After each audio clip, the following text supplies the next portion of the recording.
तो जैसा कि लास्ट एपिसोड में हमने देखा था कि चांगशा और इनकार्नेशन टावर को डिस्ट्रॉय करने की कोशिश करता है, मगर तभी जीफंग टाओइज्म के जुंटी ने चांगशा को खत्म करने के लिए अटैक कर दिया। हालांकि सेंट टाइचिंग जुंटी के अटैक को फेल कर देते हैं। इतना ही नहीं, वहाँ पर जाए टाओइज्म की सेंट टोंगशियान की जबरदस्त एंट्री हो गई। उन्होंने वहाँ आते ही चांगशा को जुंटी के मैजिकल ट्री से आजाद कर दिया। अब टोंगशियान को वहाँ देखकर जुंटी इस मसले को खत्म करने की बातें करने लगा, लेकिन टोंगशियान को तो फाइट करनी थी ताकि उनका विजिट जाया ना हो जाए। अब आगे तो इस एपिसोड की शुरुआत उसी सीन से होती जहाँ पर जुंटी एल्डर टोंगशियान से पूछ रहा था कि एल्डर, क्या आपको वाकई मेरे साथ फाइट करनी है? जिस पर टोंगशियान कहते कि मुझे वो बकवास करना बिल्कुल भी पसंद नहीं, तो क्यों ना हम हेवंस के उस पार जाकर फाइट करें। और हाँ, तुम्हें ज्यादा डरने की जरूरत नहीं, क्योंकि तुम ऑलरेडी मुझे बड़े भाई बोलते हो, इसलिए मैं तुम्हारे खिलाफ अपने पावरफुल मैजिकल वेपन का यूज नहीं करूंगा। उनकी बातें सुनकर जुंटी को काफी ज्यादा गुस्सा आ रहा था। वहीं पर एल्डर टोंगशियान कहते कि अगर तुम्हें मुझसे फाइट करने में डर लग रहा है तो क्यों ना तुम अपने बड़े भाई जीन को बुलाओ। तुम्हारा बड़ा भाई जीन तुमसे थोड़ा सा ज्यादा स्ट्रांग है, तो शायद मेरे सामने वो थोड़ी देर टिक पाएगा। ये सारी बातें बोलकर एल्डर टोंगशियान ने जुंटी को काफी ज्यादा जलील किया था, इसलिए वो कहता है ठीक है बड़े भाई, अब हम हेवंस के पार जाकर फाइट करेंगे। और उसी वक्त जुंटी ने अपने पावर्स को एक्टिवेट करना शुरू कर दिया, जिसके चलते ब्लड सी में तूफान आ गया था। ब्लड सी जो हमेशा खामोश रहता है, वो अचानक से खोल उठा, जो देखकर एल्डर टोंगशियान भी अपनी पावर्स को एक्टिवेट कर देते हैं। उनकी स्पिरिचुअल एनर्जी से ये पूरा इलाका शेक होने लगा। इन दोनों सेंट की बस थोड़ी सी पावर यूज करने की वजह से ब्लड सी में सैलाब आ गया। साथ ही साथ वहाँ की जमीन ब्रेक होकर उसमें से लावा इरप्ट हो रहा था। येलो ड्रैगन कह रहा था कि इन्होंने तो अभी तक अपनी पावर्स का एक ब्लो भी यूज नहीं किया, मगर फिर भी इस जगह की पूरी तरह से बैंड बज गई है। जिसके बाद ये लोग हेवंस के पार जाकर फाइट करना शुरू कर देते हैं। एल्डर टोंगशियान की फायर अटैक की वजह से गैलेक्सी में मौजूद कई सारे बंजर प्लैनेट डिस्ट्रॉय होने लगे। साथ ही इसका इम्पैक्ट प्रिमोर्डियल वर्ल्ड पर भी होने लगा। उनके फायर अटैक से उस दुनिया में तबाही मच रही थी। और अब इन दोनों में वन ऑन वन फाइट शुरू हो गई। भले इन दोनों की क्लैशेस हेवन से काफी ज्यादा दूर हो रहे हो, मगर इसका पूरी यूनिवर्स पर असर पड़ रहा था। इनफैक्ट प्रिमोर्डियल वर्ल्ड में भी तूफान आ गया था। और इसी मौके का फायदा उठाते हुए चांगशा अपनी टीम को ऑर्डर देता है कि चलो जल्दी से जीफंग टाओइज्म वालों को रास्ते से हटा देते हैं। वहीं पर जीफंग के लोग भी फाइट करने के लिए तैयार हो गए। इनका प्राइमरी मकसद था रीइंकार्नेशन टावर को प्रोटेक्ट करना,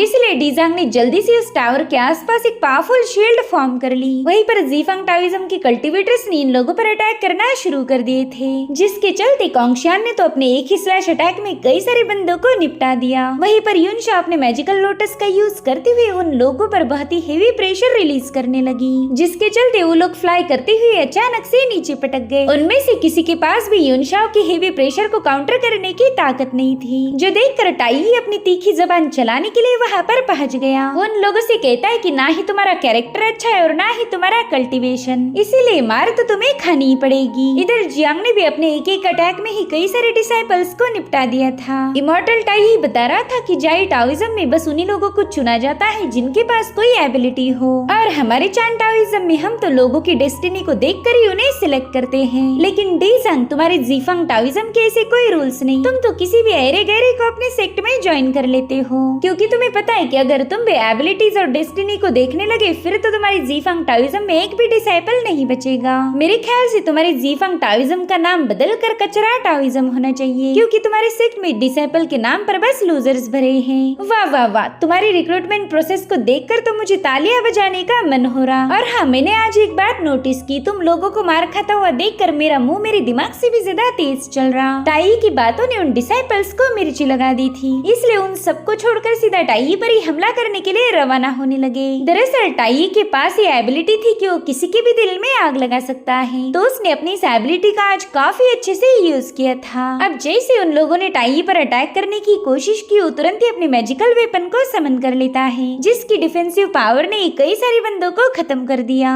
तब तक ज़ांड्रेन टाई के पास पहुंच चुके थे। वो कहते, हाँ मैं जानता हूँ तुम मुँह से आग उगलते हो, लेकिन मेरे ख्याल से तुमने बातों पर ध्यान ना देकर कल्टीवेशन कनेक्शन को इम्प्रूव करना चाहिए। हालांकि टाई को उनकी बातों में जरा भी दिलचस्पी नहीं थी। वेल इस बंदे को लोगों को खत्म करके मजा नहीं आता, बल्कि उसे तो लोगों की खून में आग लगाना ज्यादा पसंद है। हालांकि कॉन्गशन उसकी रियल पावर देखना चाहता था, इसलिए टाई ने अपने फायर ड्रैगन को समन कर लिया, जिसके एक एक ही अटैक में कई सारे डिसाइपल्स घायल हो गए। वहीं दूसरी तरफ चांगशा सीधा उस टावर की तरफ आगे बढ़ रहा था। उसे कुछ भी करके टावर पर लगे हुए ऑर्ब को डिस्ट्रॉय करना है। लेकिन उसी वक्त डीजांग ने चांगशा के साथ फाइट करना शुरू कर दी, तो चांगशा भी उसके सारे अटैक को डॉज करते हुए सीधा उसके सीने पर एक लात जड़ के उसे टावर से नीचे फेंक देता है, जिसके बाद दोबारा से उस ऑर्ब की तरफ आगे बढ़ने लगा। और ये देखकर डीजांग अपने सबसे पावरफुल ट्रेजर को समन कर लेता है, जिसका नाम था blue lotus treasure colour. Changsha तो उस ट्रेजर को देखकर ही समझ गया कि ये तो 5 प्रिमोर्डियल डायरेक्शन बैनर में से एक है, तो चांगशा तुरंत ही उसे बचने की कोशिश करने लगा। मगर उस ट्रेजर की वाइन्स ने चांगशा को पूरी तरह से जकड़ लिया था, और तब तक डीजांग उस पर अटैक करने के लिए उसके एकदम करीब पहुंच जाता है। तो अब उसके अटैक को काउंटर करने के लिए चांगशा ने भी अपने 5 एलिमेंट रेयर ट्रेजर को बाहर निकाल लिया, जिसका नाम था अर्थ लिविंग फ्लेम लाइट। उस ट्रेजर के एक्टिवेट होते ही वहाँ पर फ्लेम्स का एक जोरदार ब्लास्ट हो गया, जिसके चलते डीजांग भी काफी पीछे पुश हो चुका था। साथ ही साथ चांगशा उस पर अपना हेवी प्रेशर रिलीज करके सीधे टावर की तरफ निकल पड़ा। लेकिन डीजांग कह रहा था वाटर गॉड उस ऑर्ब को डिस्ट्रॉय करने का ख्याल अपने दिलो दिमाग से निकाल दो,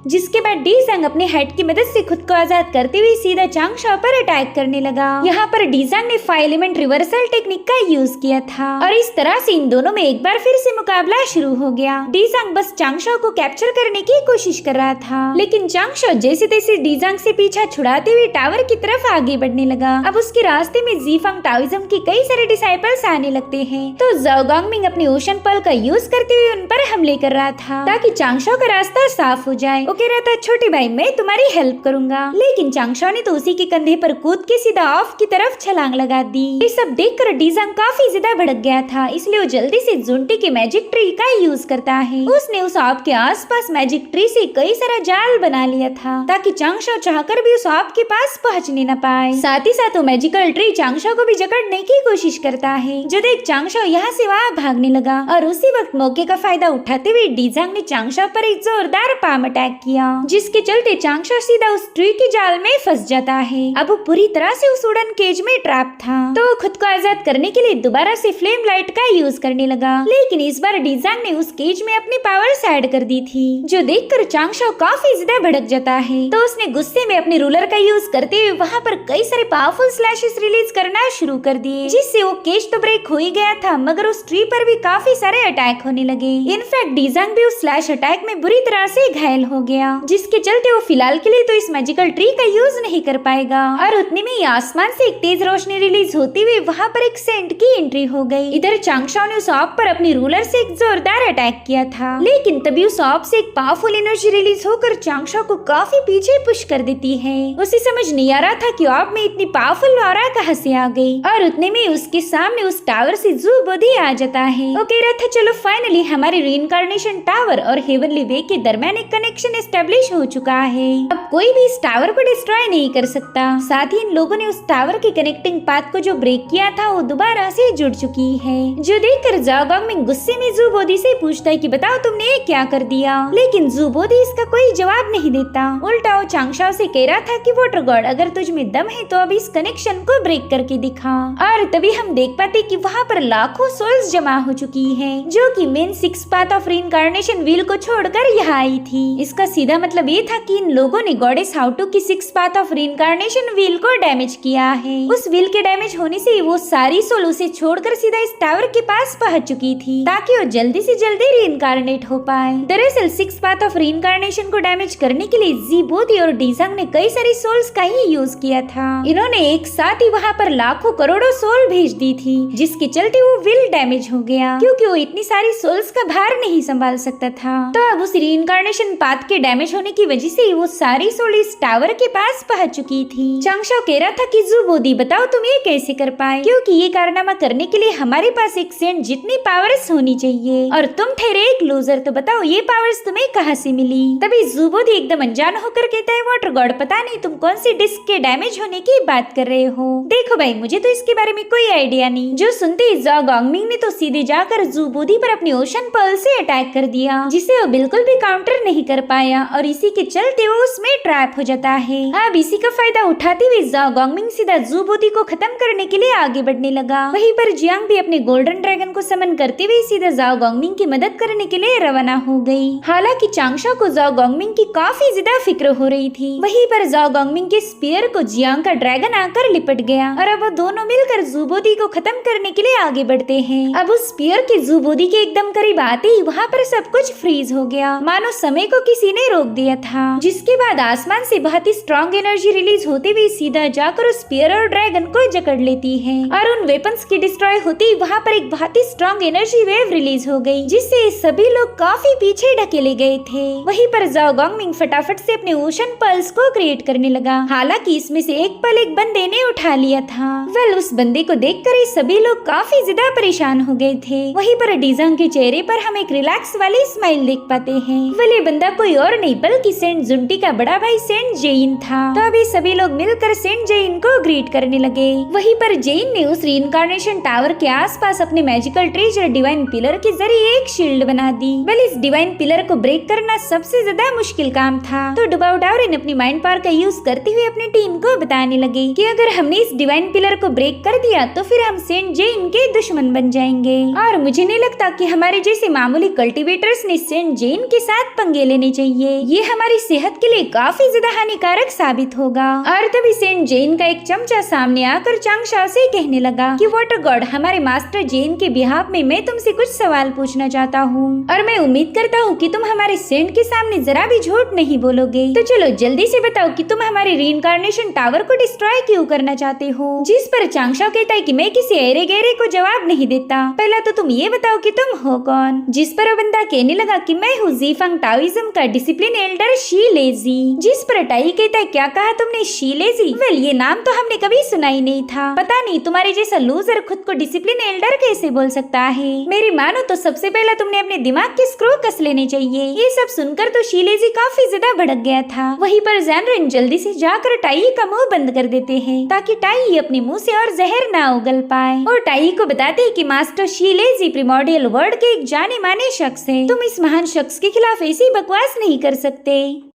वेल, ये अच्छा हुआ कि ज़ैनरेन ने समय रहते टाई का मुंह बंद कर दिया, वरना एल्डर शी लेजी तो उसकी जम के धुलाई कर देता। और उतने में चांगशा शी लेजी से कहने लगा कि तुम्हारा ज़ीफंग टाओइज्म ह्यूमन लाइफ की जरा भी कदर नहीं करता। तुम लोग जानबूझकर इतने सारे ह्यूमंस को रीइंकार्नेट कर रहे हो ताकि आगे चलकर ये ह्यूमन तुम्हारे पपेट बनकर तुम्हारे लिए मेरिट्स की कमाई कर पाए। क्या तुम्हें नहीं लगता कि एक ह्यूमन का यूज करके मेरिट कमाना गलत है? जिस पर एल्डर शी लेजी जवाब देता है कि मेरिट कमाना कोई गलत बात नहीं। वाटर गॉड, तुम भी कोई दूध के धुले नहीं हो। तुमने भी मेरिट की लालच में आकर ही अपने सी गॉड सेक्ट को एस्टेब्लिश किया। जो सुनते ही वाटर गॉड ने उसकी तरफ अपनी एक स्टिक थ्रो कर दी। वो कह रहा था इसमें मेरी सारी मेरिट की इन्फॉर्मेशन मिल जाएगी। सी गॉड सेक्ट को मैंने एस्टेब्लिश नहीं किया था, बल्कि इस सेक्ट को तो उन्हीं विलेजर्स ने एस्टेब्लिश किया था ताकि मेरी वर्शिप करके उन्हें थोड़ा सा सुकून मिल जाए। इसमें मेरे सी गॉड सेक्ट के सारे रूल्स एंड रेगुलेशन लिखे गए हैं, तो मैं चाहता हूँ कि तुम उसे एकदम केयरफुली पढ़ो। अगर तुम्हें उसमें से कुछ समझ नहीं आ रहा हो तो मैं तुम्हें सिखा सकता हूँ। चांगशा ने तो शी लेजी की पूरी इज्जत ही उतार दी थी, जिससे वो बंदा काफी ज्यादा गुस्सा हो गया। तभी सेंट जेइन कहने लगा वाटर गॉड, मेरा ज़ीफंग टाओइज्म पूरी तरह से बंजर है। हमारे पास मेरिट्स कमाने का कोई रास्ता नहीं और इसी वजह से हमने रीइंकार्नेशन करने की जिम्मेदारी उठाई। इससे हमें मेरिट भी मिलेगी और साथ ही साथ अर्थ एंड हेवन में एक स्टेबिलिटी भी स्थापित होगी। क्या तुम्हें नहीं लगता कि अर्थ एंड हेवन में एक बैलेंस होना चाहिए? चांगशा को उसकी बातों से काफी ज्यादा गुस्सा आ रहा था। तभी जियांग कहती, महान सेंट जेइन, आप तो बातें बनाने में माहिर हो।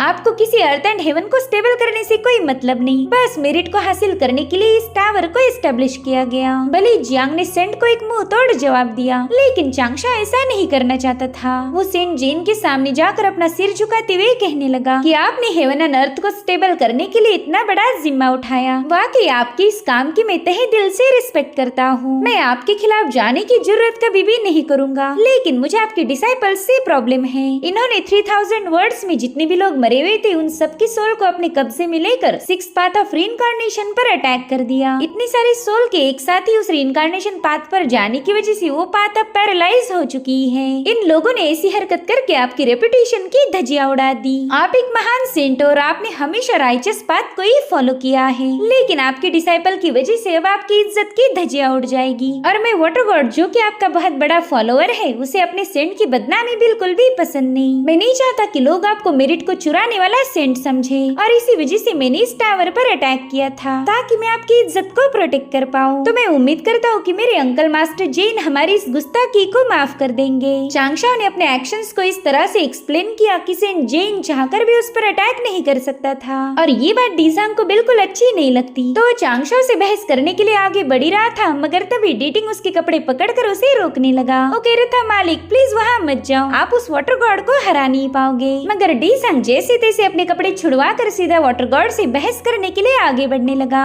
वो कह रहा था, वाटर गॉड तुमने हमारी जीफंग टाओइज्म पर बहुत ही घिनौना इल्जाम लगाया है। तुम्हारे according six path of reincarnation को हम लोगों ने डैमेज किया, लेकिन क्या तुम्हारे पास इसका कोई सबूत है? जो सुनते ही चांगशाओ के तैयारी हेवंस, इस जेन के यहाँ आते ही डीजांग अपने औकात पर आ चुका है। अब पता नहीं मैं इस बेवकूफ के सामने सबूत कहाँ से पेश करूंगा। और उतने में टाई ने अपना मुंह खोला। वो कहता है, डीजांग ऐसा मान लो कि मैंने तुम्हारे कुत्ते डेटिंग को खत्म करके उसको पकाकर खा लिया, उसकी बॉडी के रिमेनिंग पार्ट्स को भी डिस्पोज करके सब कुछ साफ कर दिया। तो बताओ फिर तुम मेरे खिलाफ सबूत कहाँ से लाओगे? एग्जाम्पल सुनते ही बेचारा डेटिंग डर के मारे कांपने लगता है। उसे लग रहा था कि बाप रे, इस टाई ने बोला तो फ्यूचर में ऐसा कर भी सकता है। वहीं पर टाई कह रहा था कि डीजांग तुम्हें पता तो होगा कि मैंने तुम्हारे कुत्ते को काट खा लिया, मगर तुम्हारे पास इसका कोई सबूत नहीं होगा, और फिर मैं भी ये बोल सकता हूँ कि मैंने डेटिंग को नहीं मारा, लेकिन क्या इससे सच्चाई बदल सकती है? जिस पर डीजांग जवाब देता है कि तुम्हारी बातों से ऐसा लग रहा है कि तुम डेटिंग को मारना चाहते हो। खैर चलो मुद्दे पर आते हैं। अगर तुमने डेटिंग को मार दिया तो मैं यही कहूँगा कि तुमने उसका खून किया है। वहीं पर बेचारे डेटिंग की शक्ल तो देखने लायक हो गई थी। वो सोचता है कि पता नहीं ये लोग मेरी मौत को इतने अच्छे से डिस्कस क्यों कर रहे हैं। इधर येलो ड्रैगन कहता है कि बिना एविडेंस के तुम ये साबित नहीं करोगे कि टाई ने तुम्हारे कुत्ते की जान ली है, और यही तो डीजांग को चाहिए था। वो कहने लगा कि जैसे मैं बिना सबूत के टाई पर इल्जाम नहीं लगा पाऊंगा, वैसे ही तुम लोग भी बिना सबूत के हमारे सेक्ट पर सिक्स पाथ ऑफ रीइंकार्नेशन को डैमेज करने का इल्जाम नहीं लगा सकते। तो इस तरह से डीजांग ने इन लोगों के मुंह पूरी तरह से बंद कर दिए थे। बिना सबूत के इससे बहस करना इम्पॉसिबल है। इधर चांगशाओ तो खुद को कोर्ट के कटघरे में इमेजिन करते हुए कहने लगा कि इनोसेंट अंटिल प्रूवन गिल्टी।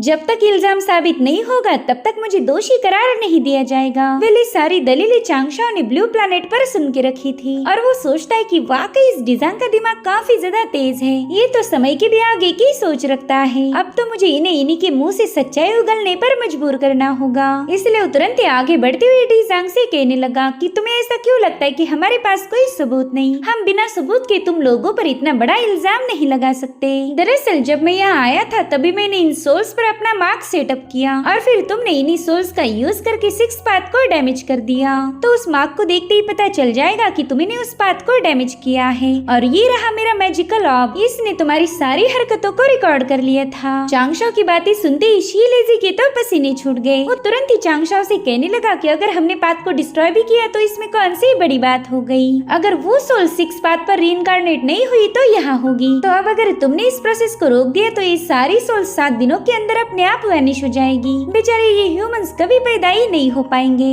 और उतने में डीजांग जोर जोर से हंसने लगा। वो कह रहा था कि वाटर गॉड झूठ बोल रहा है, और तुम भी बड़ी आसानी से उसके सामने उल्लू बन गए। इतनी सारी सोल्स को इतने कम समय में मार्क करना इम्पॉसिबल है। वाटर गॉड क्या कोई भी इस काम को नहीं कर सकता था, और इस तरह से तुम्हारी बेवकूफी की वजह से हम ये राउंड हार चुके हैं। तुम्हारी वजह से मैं एक बार फिर से हार गया। इधर चांगशाओ के दोस्तों की व्हाट्सएप चैटिंग शुरू हो चुकी थी। जियांग कहने लगी कि जीफंग टाओइज्म ने तो खुद ही खुद को गिल्टी साबित कर दिया। मैं तो ये देखना चाहती हूँ कि अब इनका सेंट इसका रिस्पॉन्स कैसे देगा। वहीं पर येलो ड्रैगन चांगशाओ के तेज दिमाग की तारीफें करने लगा, और उतने में सेंट जेइन कहता है कि मैंने सुना था वाटर गॉड काफी ज्यादा चालाक और शातिर है, और आज मैंने खुद इस बात को विटनेस भी कर लिया। शायद इसी वजह से हमारे बड़े भाई सेंट टाइचिंग तुम्हें इतना ज्यादा पसंद करते हैं। सच बताओ तो तुम अब मुझे भी काफी ज्यादा अच्छे लग रहे हो। और उतने में वहाँ पर सेंट जेइन का फ्लावर खिलना शुरू हो जाता है। वो कह रहा था कि आज मेरे पीछे बिल्कुल भी कोई काम नहीं, तो इस फ्री टाइम में मैं तुम सभी को गाइडेंस देना चाहूंगा। और अब देखते ही देखते वो पूरा इलाका शेक होने लगता है। उस फ्लावर की सप्रेसिंग एनर्जी इन सभी को इंजॉय कर रही थी। तो ये सभी लोग अपनी अपनी मैजिकल पावर का यूज करके खुद को प्रोटेक्ट करने लगे। इधर वो फ्लावर धीरे धीरे काफी ज्यादा एक्सपांड हो रहा था, जिससे वहाँ का प्रेशर भी और ज्यादा तेज हो गया। इनफैक्ट चांगशाओ का टाइचिंग पगोड़ा भी उस फ्लावर को बंद होने से रोक नहीं पा रहा था। वहीं पर सेंट जेइन कहता है कि आज मेरे गाइडेंस के बाद फ्यूचर में तुम लोग काफी अच्छे से कल्टीवेट कर पाओगे, फिर तो तुम्हें ग्रेट कैटास्ट्रॉफी से भी डरने की कोई जरूरत नहीं। वेल बंदा गाइडेंस के नाम पर इन लोगों को बुरी तरह से घायल कर रहा था। वो कहता है वाटर गॉड में चाहता हूँ कि तुम फ्यूचर में काफी ज्यादा स्ट्रॉन्ग बनो। तो चांगशाओ भी खुद को जैसे तैसे संभालते हुए जानबूझकर उसका शुक्रिया अदा करने लगा। इनमें से कोई ऐसा शख्स नहीं था जो कि सेंट के प्रेशर से घायल ना हुआ हो। ये बंदा जुंटी से 1000 गुना ज्यादा पावरफुल था। यही तो वजह है कि इसे इस दुनिया के सबसे पावरफुल 5वें सेंट के नाम से नवाजा जाता है। अब ये लोग उस फ्लावर में ऐसे स्ट्रगल कर रहे थे कि तभी अचानक से ही उसमें आग लग गई, जिसके चलते वो फ्लावर पूरी तरह से डिस्ट्रॉय हो गया। और अब वहाँ पर हम कुछ गोल्डन बॉल्स क्रिएट होते हुए देख पाते हैं, जो कि आपस में कनेक्ट होकर वहाँ पर अपनी डिवाइन एनर्जी रिलीज करने लगे। दरअसल यहाँ पर चान टाओइज्म के पैट्रियार्क सेंट युआनशी की एंट्री हुई थी। दरअसल इस दुनिया में 4 मेजर सेक्ट है। एक है ह्यूमन सेक्ट, जिसके पैट्रियार्क थे सेंट टाइचिंग। दूसरा था जाई सेक्ट, जिसके पैट्रियार्क है सेंट टोंगशुआन, जो कि सोर्ड्स के बादशाह है। तीसरा सेक्ट है चान टाओइज्म, जिसके पैट्रियार्क है ये सेंट युआनशी। और यहाँ का चौथा सेक्ट है ज़ीफांग टाओइज्म, जिसके 2 भाई सेंट है, यानी कि जुंटी और उनका बड़ा भाई सेंट जेई। सब सेंट युआनशी वहाँ आते ही जेइन से कहने लगे कि मेरे भाई क्यों बेवजह इन जूनियर्स को परेशान कर रहे हो। मुकाबला तो बराबरी वालों से किया जाता है। जिसके बाद उन्होंने टावर पर लगी हुई शील्ड को भी डिस्ट्रॉय कर दिया। इधर ये सभी लोग सेंट युआनशी को रिस्पेक्ट दे रहे थे। तो इस तरह से एक बार फिर से 2 सेंट आमने सामने आ गए और इसी के साथ एपिसोड यहीं पर एंड हो जाता है। Thank you so much for watching. Bye bye, take care.